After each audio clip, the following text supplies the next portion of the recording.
Halo, bisa kita mulai? Dengaran suara saya? Dengar, Sar. Oke, kita mulai aja ya.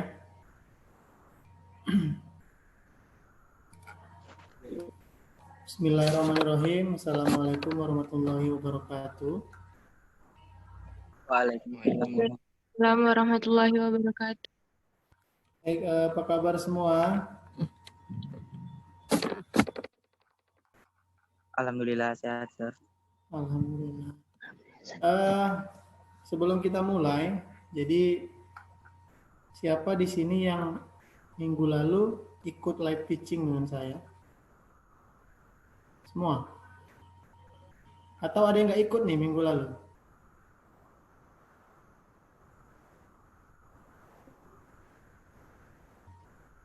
Siapa yang ikut? Siapa? Karena saya akan jelasin kelanjutannya, nanti kalian nggak paham nanti. Halo. Saya Siapa namanya? Nadia, Sar. Minggu lalu ikut? Nadia, minggu lalu ikut? Enggak, Sar. Oh enggak, berarti yang lain ikut ya.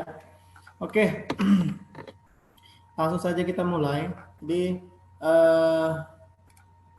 saya akan share screen.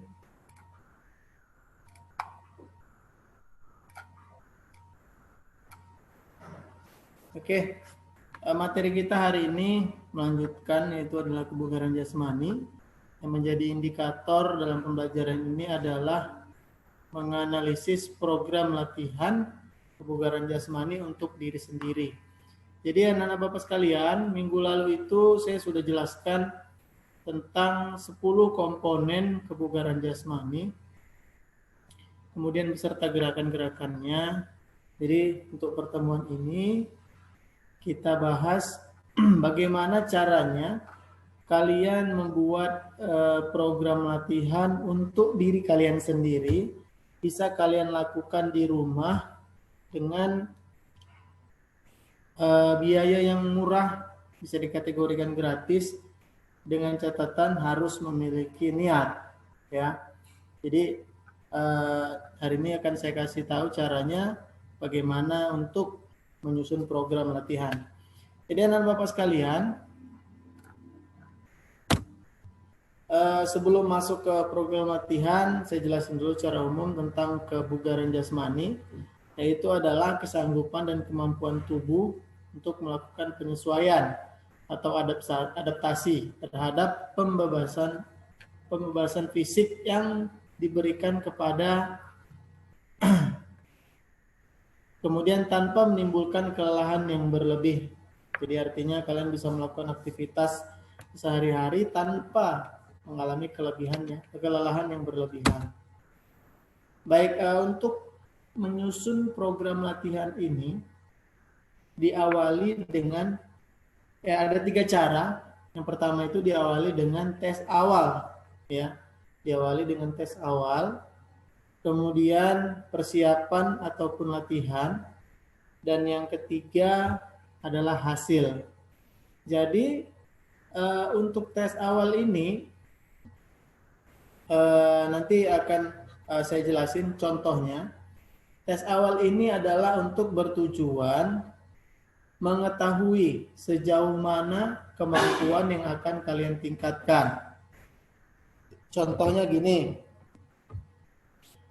saya memiliki kelemahan. Saya ingin lari saya 100 meter itu cepat, ya. Saya ingin lari 100 meter itu dalam waktu 10 detik. Jadi bagaimana caranya saya supaya bisa lari 100 meter 10 detik? Maka saya lakukan latihan.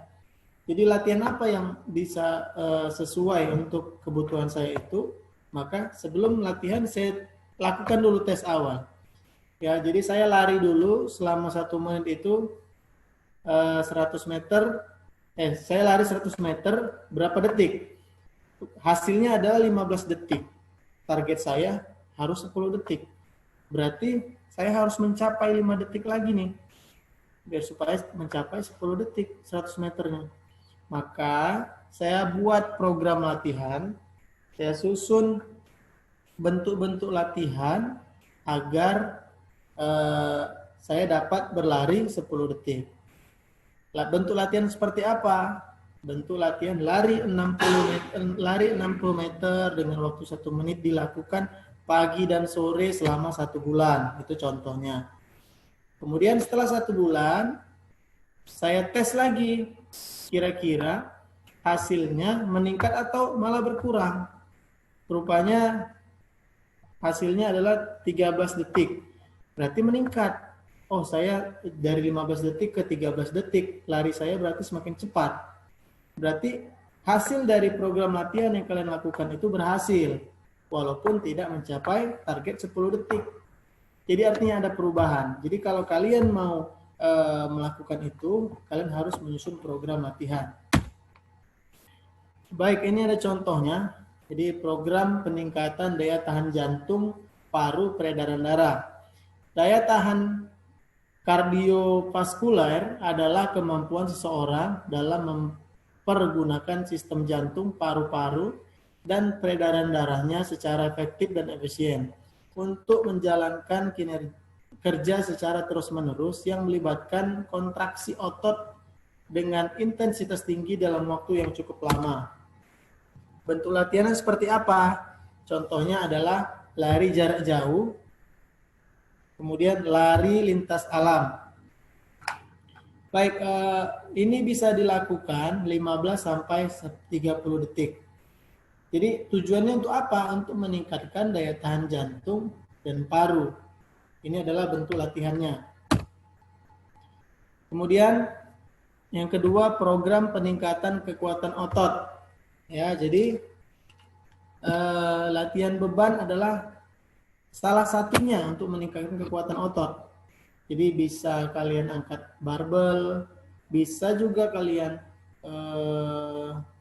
push up, sit up. Push up itu mengangkat beban diri sendiri ya. Itu kategori angkat beban. Jadi jenis-jenis contoh latihannya adalah leg press atau melatih otot kaki. Kemudian chest press untuk membentuk otot dada. Kemudian full over untuk membentuk otot dada. Jadi anak-anak Bapak sekalian, kalian harus paham betul kira-kira harus bisa menyesuaikan bentuk latihan dengan apa yang ingin dicapai. Ya, itu kata kuncinya. Jadi apapun bentuk latihannya harus kalian lakukan dengan sesuai dengan rule-nya. Jadi gini, saya ambil contoh. Ada orang yang ingin melatih otot lengan, namun otot lengannya itu ingin dibentuknya. Kemudian dia melakukan push up konsisten ya dianya selama 1 bulan. Push up pagi dan sore itu dilakukannya setiap hari. Namun hasilnya bukan otot lengannya itu bukan terbentuk, malah dia membuat power. Nah, jadi gerakan itu sangat menentukan. Jadi kalau kalian push up-nya itu cepat-cepat, ya, kalau push up-nya itu cepat-cepat, maka di situ yang dibentuk itu adalah daya ledaknya. Ya, daya ledak. Bukan untuk membentuk otot lengan dengan sempurna. Itu hanya untuk membentuk daya ledaknya saja, daya ledak otot. Nah, maka dari itu bagaimana cara gerakan untuk membentuk otot lengan? Maka push up dengan perlahan. Jadi gerakannya itu hanya naik, turun pelan-pelan gitu, jangan dipercepat. Kenapa? Karena ketika kalian pelan-pelan, disitulah pembentukannya. Maka kebanyakan dari kita ketika push up pelan-pelan ataupun ditahan, itu otot lengan semuanya bergetar. Kenapa bergetar? Itulah pembentukan. Ya, jadi apapun aktivitas yang kalian lakukan, mau push up, mau sit up, mau squat jump, ketika kalian lakukan pelan-pelan, maka di situ adalah tujuannya adalah untuk pembentukan otot. Ketika dilakukan dengan cepat, gerakan cepat, maka di situ membentuk daya ledak. Oke, kira-kira seperti itulah cara untuk menyusun program latihan. Diawali dengan tes awal, kemudian yang kedua persiapan atau latihan, yang ketiga adalah hasil. Oke, Nona Bapak sekalian, kira-kira ada pertanyaan untuk menyusun program latihan ini. Jadi program latihan ini bisa kalian lakukan di rumah. Jadi bukan hanya untuk mengencangkan, membentuk, bukan hanya itu ya. Mungkin berat badan juga bisa. Contoh gini, berat badan saya 70. Aduh, ini tidak ideal. Saya mau mengurangin 5 kilo lagi lah. Gitu. Jadi bagaimana cara mengurangi 5 kilo lagi? Saya buat program latihan. Program latihan yang seperti apa yang menurunkan berat badan? Nah, jadi program latihan yang berkepanjangan. Contoh, aktivitasnya tidak sebentar, tapi lama. Kenapa lama? Karena harus ada pembakaran lemak. Kenapa lemak? Karena untuk berat badan saya itu berlebih karena lemak.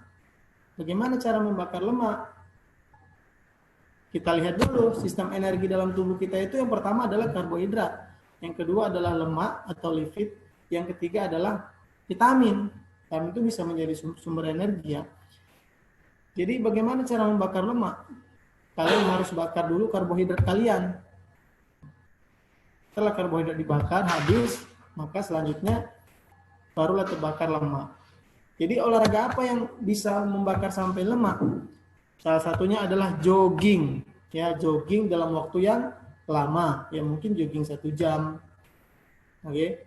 Kemudian bisa sprint dilakukan berulang-ulang.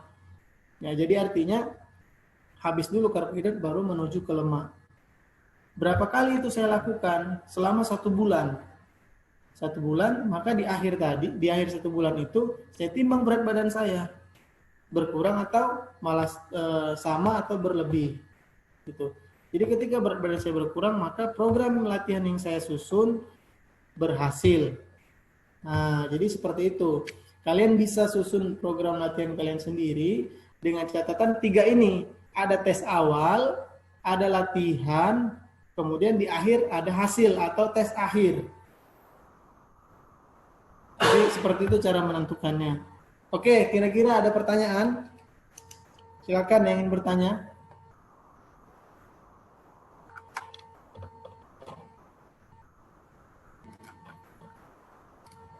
Atau saya yang nanya nih?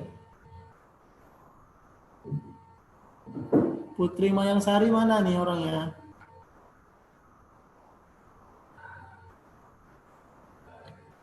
Putri.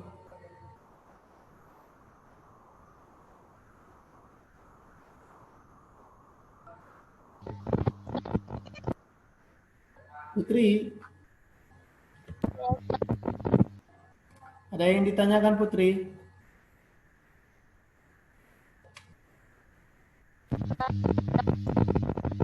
Apa? Nggak ada? Ayo, siapa yang ingin bertanya? Nopri.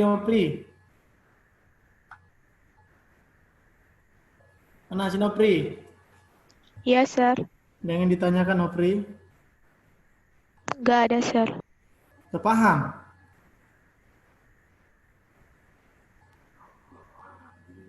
Udah, Sir.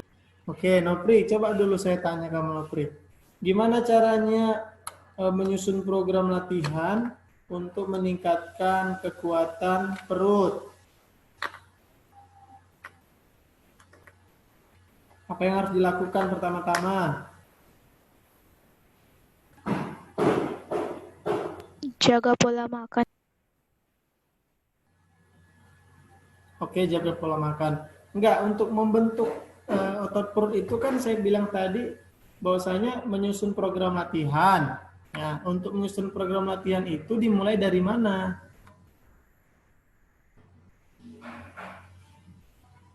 Gimana Nopri?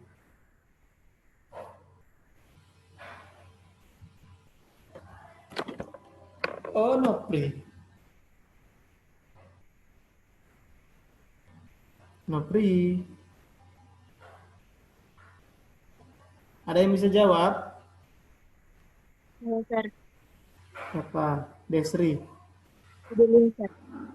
Hah? Oh, Adelia Desri. Oke, Adel. Dengan cara tes awal. Tes Terus awal, tes awal itu ngapain? karena kita mau membentuk otot perut, sit up, Sir. Ya, sit up. Berarti tes awalnya sit up dalam waktu 1 menit. Berapa sanggupnya si Adel? Contoh, 1 menit Adel sanggupnya sit up itu 30 detik. 30 kali dalam 1 menit. Gitu kan? Berarti itulah hasil tes awal si Adel. Jadi bagaimana cara meningkatkan itu? Maka dibuatlah apa selanjutnya? Persiapan untuk latihan, Sir. Ya, persiapan untuk latihan. Jadi apa-apa aja bentuk latihannya, boleh sit up, boleh plank, boleh apa lagi ya, yang meningkatkan otot perut. Jadi banyak gerakan yang untuk meningkatkan otot perut disusun. Contoh gini, Adel paginya sit up, kan? Sorenya nggak mau sit up, yang lain plank, boleh lakukan plank. Tapi ingat, latihan itu pakai waktu. Contoh sit up 1 menit. Berapa kali kan? Misalnya 30 kali. Baru istirahat. Istirahat 5 menit. Lanjut lagi sit up lagi. Istirahat lagi 5 menit. Lanjut lagi sit up lagi. Pagi, sorenya plank. Habis plank baru istirahat recovery. Baru plank istirahat recovery. Jadi artinya jangan cuma sekali, harus ada pengulangan biar supaya otot perutnya terbiasa dan terbentuk gitu. Jadi itu dilakukan selama berapa hari? Ya minimal 1 bulan, dan di akhir nanti baru si Adel ukur lagi, tes lagi. Kira-kira dalam 1 menit si Adel berapa kali ya dapat sit up-nya? Kalau lebih dari 30 kali berarti si Adel berhasil kan meningkatkan kekuatan otot perutnya kan? Nah, seperti itulah gambarannya. Jadi untuk anak-anak bapak yang perempuan ini khususnya, ya yang perempuan, kalian bisa latih sendiri gitu. Kalian bisa buat program kalian sendiri. Karena udah banyak sekarang gym-gym atau tempat-tempat fitness. Itu ya latihannya seperti ini gitu. Orang datang ke tempat fitness itu rata-rata ingin membentuk tubuhnya. Ya kan? Diajarin lah. Ya disusun program latihannya, baru dianya disuruh-suruh oleh pelatihnya. Yang disuruh seperti apa? Ya seperti ini gitu. Kalau misalnya mau meningkatkan, mengencangkan perut, ya dikasih gerakan untuk mengencangkan perut selama berapa hari gitu. Itu orang yang ke gym nggak langsung 1 hari itu langsung dia langsing, enggak. Jadi artinya program latihan itu disusun. Nah, jadi kalian pun sebenarnya bisa. Ya, jadi ini berkaitan dengan kebugaran jasmani kalian, berkaitan dengan imun kalian gitu. Kalau kalian sudah bugar, kalian rajin beraktivitas, ya insya Allah imun kalian tinggi gitu. Ya, jadi kenapa saya fokuskan ini materi kebugaran jasmani ini saya fokuskan di semester 2 dan saya buat banyak pertemuannya agar itu tadi kalian bisa menyusun program latihan yang bisa kalian lakukan di rumah tanpa biaya, hanya dengan kemauan aja. Kalian bisa membentuk tubuh kalian, kalian bisa meningkatkan kebugaran jasmani kalian, bahkan kalian bisa menurunkan berat badan kalian. Jadi mungkin untuk berat badan ini kurasa yang cewek ini pada gelisah ya kurasa ya. Tidak ada yang diet gitu. Jadi saya kasih tahu ya nak, kalau untuk diet bisa saja, tetapi terlalu berbahaya ketika kalian memaksakan untuk berdiet. Ya, terlalu berbahaya. Kenapa? Karena tubuh kalian itu tidak kalian kasih asupan gitu. Kalian paksakan. Maka diganti dietnya dengan olahraga yang teratur, dengan makanan yang sehat dan dijaga makanannya gitu. Saya kasih gambaran sedikit ya. Saya katakan tadi berat badan saya 70. Saya mau mengurangi 5 kilo. Biar supaya 65. Saya idealnya 65. Jadi apa yang harus saya lakukan? Yang pertama, saya harus tidur istirahat itu cukup. Yang kedua, saya kurangin karbohidrat dan lemak. Saya kurangi karbohidrat dan saya tidak makan lemak. Oke. Jadi gini logikanya. Kita beraktivitas satu hari itu mengeluarkan, katakanlah ini misalnya ya, 100 kalori yang kita keluarkan. Ya, yang kita keluarkan. Terus yang kita masukkan ke dalam tubuh kita itu 120 kalori. Kita untung atau rugi? Adel mana Adel? Adel, Ya, Sir. untung atau rugi kita Adel? Untung. Untung kita. Nggak tahu. Ya, jadi 100 kalori yang saya keluarkan, kemudian 120 kalori yang saya masukkan dalam tubuh saya. Jadi itu masuk kategori saya rugi. Ruginya kenapa? Ada 20 kalori yang tertanam di tubuh saya menjadi lemak. Kalau saya mau mengurangi berat badan, saya merasa rugi. Tapi kalau saya mau menambah berat badan, saya merasa untung. Nah, jadi ada 20 kalori yang tertanam. Kemudian itu dilakukan terus-menerus. Maka otomatis berat badan saya menambah.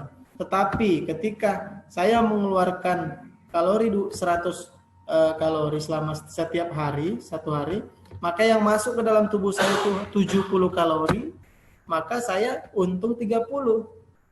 Secara otomatis setiap harinya berat badan saya itu berkurang 30 kalori, 30 kalori, 30 kalori. Lama-lama berat saya menurun. Nah, itu logikanya.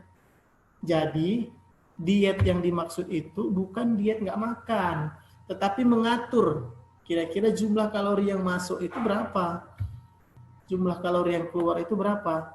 Kalau Anda ingin lebih banyak lagi keluar kalori, maka diiringi dengan olahraga.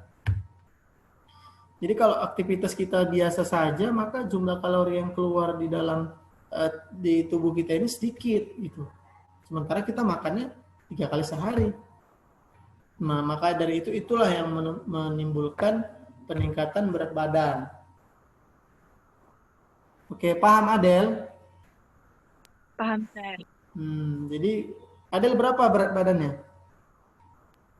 Nggak tahu, Sir. Jarang nggak pernah nimbang. Kategori berlebih atau netral, biasa saja atau kurang nih kategorinya?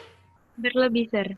Oh, berlebih. Mungkin Adel mau menurunkan berat badan, nanti buat programnya sendiri. Apa yang harus dimakan, terus aktivitas olahraga apa yang harus dilakukan, terus targetnya berapa bulan bisa dilakukan. Nanti di akhir dihitung lagi berapa timbangannya. Nah, jadi seperti itu, Nak. Saya ajarkan ini biar supaya kalian di sana bisa mengatur pola makan, kebugaran kalian, gitu. Oke, ada pertanyaan lagi? Ada, Sir. Ya, silakan, Nadi. Gini, Sir. Saya sering dengar opini gini, Sir.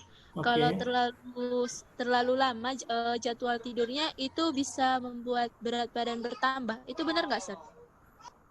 Artinya kurang tidur ya. Artinya kurang tidur dapat menambah berat badan, begitu ya? Enggak, Sir. Misalnya tidur kan, Sir, 8 jam per hari yang normalnya. Dia malah tidur 10 atau 11 jam gitu, Sir.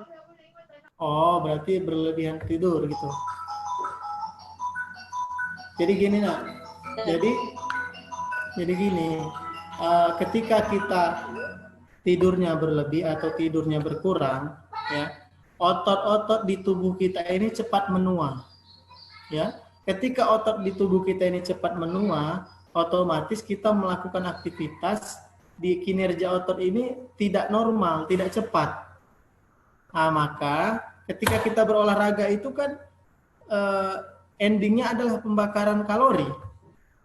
Begitu. Jadi kalau misalnya orang yang tidurnya lebih dari 8 jam, itu kan dia kategori tidak bergerak sama sekali gitu. Kenapa dia bisa meningkat berat badannya? Bangun tidur, makan, ya kan? Bangun tidur, makan. Terus aktivitas dia tidak berlebih. Tapi kalau dia bangun tidur, makan, habis itu dia berolahraga, dia memang aktivitasnya banyak di olahraga, maka tidak akan naik berat badannya.